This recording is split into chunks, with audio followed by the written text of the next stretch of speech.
ને ખાસ સાંભળજો અને આ વિડીયોમાં કોઈ ના નહીં પાડીએ કે આ વાત ખોટી છે, દરેક લોકોને સ્વીકારવી પડે એવી વાત આજે આપણે જ્યોતિષ બાબતની કરવાની છે.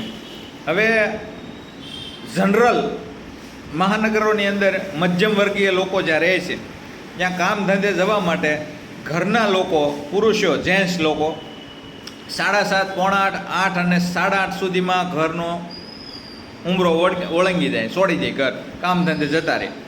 પછી વિદ્યાર્થી મિત્રો ભણવા વહી ગયા હોય, સવારથી 7 વાગ્યે 7:30 ભણવા નીકળી જાય.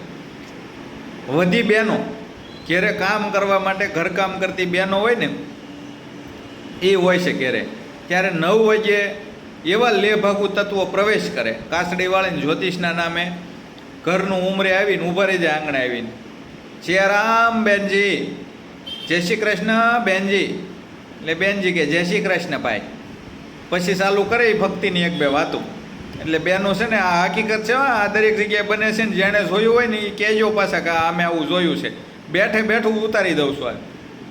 પછી ભક્તિની 2-4 વાતો કરીને પછી એની ઝાળ, હોનાની ઝાળ છે ને એ નાખવાની ચાલુ કરે એ બેન ઉપર કે તમે કામ કરો છો એનો જહ મળતો નથી તમને, તમારા છોકરા તમારા કયામાં નથી, વારંવાર તમારા ઘર ઉપર ઘાત આવી રહી છે, લક્ષ્મી ટકતી નથી, તમારા ઘરમાં લક્ષ્મી આવે એ પહેલાં જ લક્ષ્મી આવવાની તૈયારી કરે છે, વારંવાર ઘાત આવી રહી છે અને પૈસો બસવાનું નામ નથી લેતો. હવે પૈસો મોંઘવારીમાં આમ તો કોઈને બસતો નથી, કારણ કે આપણે ઉપાડ જવળો કર્યો છે, આવે એને કરતાં તો ખર્ચો કરી નાખી, એટલે વસ્તુ વધવાની ક્યાં વાત જ રહી. એટલે આવી રીતે એ તમારી દુઃખથી નસ જાણે છે બધાય કે હવે આ મહાનગરોની અંદર માણસો ઓક્સિજન ઉપર છે, માંડ ઘર હાલે છે. એવી જગ્યાએ આવી અને આવું ચાલુ કરે ને પછી એમ કે તમારા ઘરમાંથી કાળો સાંડલો સોટાડી ગયું છે અને લાલ સાંડલો કોઈ ઉખેડી ગયું છે, એના માટે વિધિ કરવી પડે એમ છે.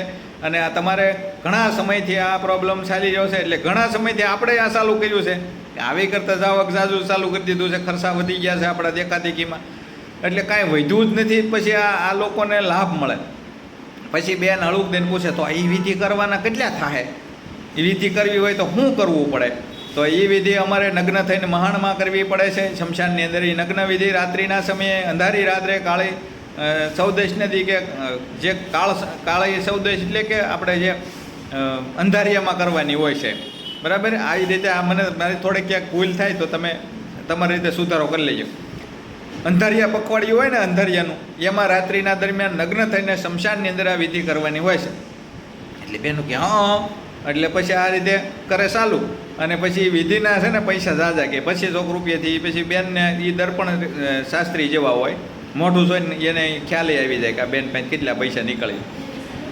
2000-2500થી ચાલુ કરે, એ 500-1000માં ડાળો વાટો કાઢી નાખે. અને બેન એની વાતમાં સંપૂર્ણપણે આવી જાય કે ભાઈ તમને જહ નથી મળતો અને તમને વારંવાર કંકાસ થાય છે ને, એવા 10 તીર અંધારામાં મારે ને એકાદું તીર લાગતું જ હોય. એટલે આવું કોઈની સાથે બન્યું હોય કે અથવા તમે જોયું હોય તો આ વિડીયોને શેર કરજો ને કોમેન્ટના માધ્યમથી જણાવજો. દેહમાં પહેલાં એવા આવતા જ ને, શુક્ર શનિ રવિ સાકર સડાઈ વેદને જય પોટે જતો રહે આકરે બંધાય બાળવે આવતા ને એવા, એ ચાલુ જ કરી દે. એટલે આ બ્રાહ્મણના નામે, જ્યોતિષના નામે આવા લેભાગુ તત્વો આપણા છે જ નહીં, એવા લોકો પ્રવેશ કરી અને ખોટા પૈસા હબોડી જાય છે. એટલે આના માટે ખાસ ધ્યાન રાખવું. ઓકે, અસ્તુ, ધન્યવાદ.